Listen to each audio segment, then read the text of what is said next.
I call the Honourable Assistant Treasurer. Thank you, Madam Speaker. I want to start with a quote. And the quote is, if you don't know where you're going, any road will get you there. Now, that quote did not come from George Costanza. That quote did not come from Jerry Seinfeld. That quote did not come from Bob Hope. That quote came from Justin Bieber. That quote came from the leader of the opposition. And it goes to the heart of this debate, which is those opposite do not know where they're going. They have no economic narrative, no economic policies, no economic direction. And if we look at the action that we need to take now in government, it all goes back to repairing the debt and deficit legacy that was bequeathed to us by those opposite. Because when they came to government at the end of 2007, they were given a pristine balance sheet. There was $50 billion in the bank, a surplus of $20 billion. We had paid back $96 billion of labour debt. We had created 2 million jobs, and we had seen real wages growth of above 20%. But instead, after 6 years of chaos and dysfunction of the Rudd-Gillard-Rudd governments, we inherited a balance sheet which was in a total mess. Debt was heading on a trajectory to $667 billion. The interest bill for the Australian people, for every man, woman and child, was leading to $1 billion a month and growing over time to $3 billion a month. In fact, the total debt bill for every Australian man, woman and child was going to head towards $25,000. And the reason why they left this mess was because the Labor Party were addicted to spending. They did not know how to say no.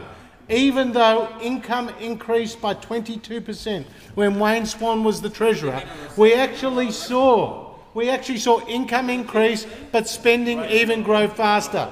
And the OECD looked at 17 advanced economies and found that Australia's spending growth was the fastest among those 17 advanced economies. And then we had a group, independent advisors like the Parliamentary Budget Office, like the Commission of Audit, like the Governor of the Reserve Bank, all telling us that we were on the wrong trajectory. And Labor is addicted to spending. And it's really interesting when you listen to the member for McMahon.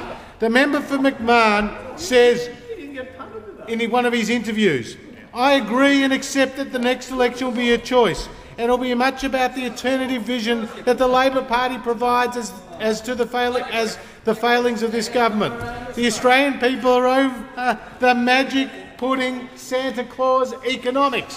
The Australian government are over the magic pudding Santa Claus economics." Well, you know who believes in magic pudding economics? It's the Professor of Ouzo economics. He loves magic pudding economics, and so does the Leader of the Opposition. And the member for Hughes very kindly pointed me in the direction of Norman Lindsay's The Magic Pudding.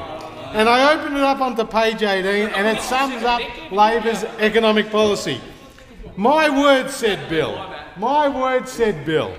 "You'd have to be as smart as paint to keep this pudding in order," said Bill. "That's where the magic comes in, Bill," he explained, Bill. "The more you eat, the more you get." Madam Speaker, that is the essence of the Labor Party's economic policy. The more you eat, the more you get, because the more you spend, the more you think you save. It doesn't work. So we got the carbon tax. The carbon tax, which was a slug of $550 on every Australian household. We got the mining tax, which was expected to produce more than $50 billion, ended up producing just over $300 million. We had the boat disaster, which led to more than 50,000 people coming, an $11 billion bill to the Australian taxpayer, and dare I say it, the tragedy of more than 1,000 people dying at sea. That was the legacy of the Labor Party, including 21,000 cheques which went to dead people along the way. We, Madam Speaker, have been left to clear up this mess. Whether it's been the broadband, which in just the 6 years Labor were in office they spent $7 billion and only reached 3% of the targeted homes. We've had to fix up that mess. We've had to stop the boat and remove people from detention. We've had to abolish the carbon tax and we've had to abolish the mining tax. And in fact, what the IGR says is that when it comes to repairing Labor's debt and deficit legacy, we're actually making significant headway. Because we were on a trajectory over the next 40 years where debt and deficit was to reach 122% of GDP. 122% of GDP, or $5.6 trillion. As a result of our legislated measures, not our proposed measures, our actually legislated measures, we have reduced that to under half. Now, Madam Speaker, we have passed around 80% of our budget measures, but we still have a long way to go. We have around $30 billion worth of savings stuck in the Senate because those opposite are refusing to support them, including $5 billion worth of savings that they took to the last election. Madam Speaker, as a result of these changes, as a result of our policies, we are starting to see some green shoots across the Australian economy. Economic growth was 2.7% in 2014, under 2% under you in 2013. We have seen job advertisements at the highest level in 28 months. We are creating 600 new jobs a day. In fact, when you look at retail numbers, they've been going up for 8 consecutive months. Housing starts are very strong.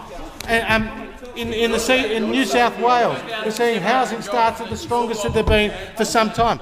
We are rolling out infrastructure projects in every state, except those where the Labor government are ripping up contracts like the East-West Link in Victoria and seeing 7,000 jobs disappear overnight. Vitally, 7,000 jobs which this state of Victoria needs.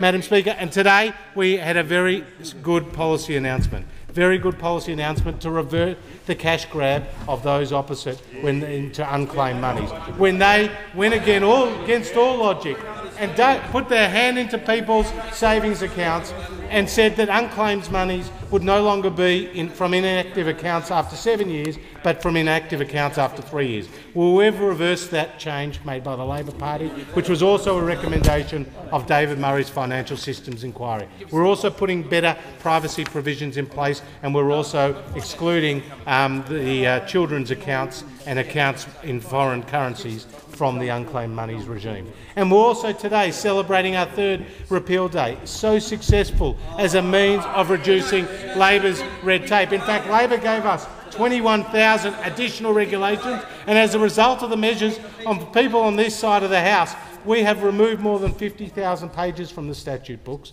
We have removed more than 10,000 pieces of regulation and legislation, and we have made it easier for small business, for big business, for individuals, and importantly for the not-for-profit sector. So, Mr Deputy Speaker, we are making really important headway. We're making really important headway in fixing up Labor's mess. And what we have to guide us is the IGR. Because what the IGR told us is not only are we paying back Labor's debt and deficit at a record rate, but we are also living longer and we also are seeing our incomes rising. And the key to Australia's successful future will be about boosting productivity and boosting participation. And one of the things we need to do is get more seniors into the workforce. That's why we have really positive proposals and plans and policies like the Restart program, which are actually incentivising employers to take on senior Australians. And that's why we'll be putting out our childcare and families package, because we want to see more women get into the workforce, because right now we're about 6 points behind where Canada is in terms of the percentage of eligible working age women who are into the workforce. Because we need to build more women into the workforce, because that will produce a $6 billion, $25 billion productivity dividend for the Australian economy.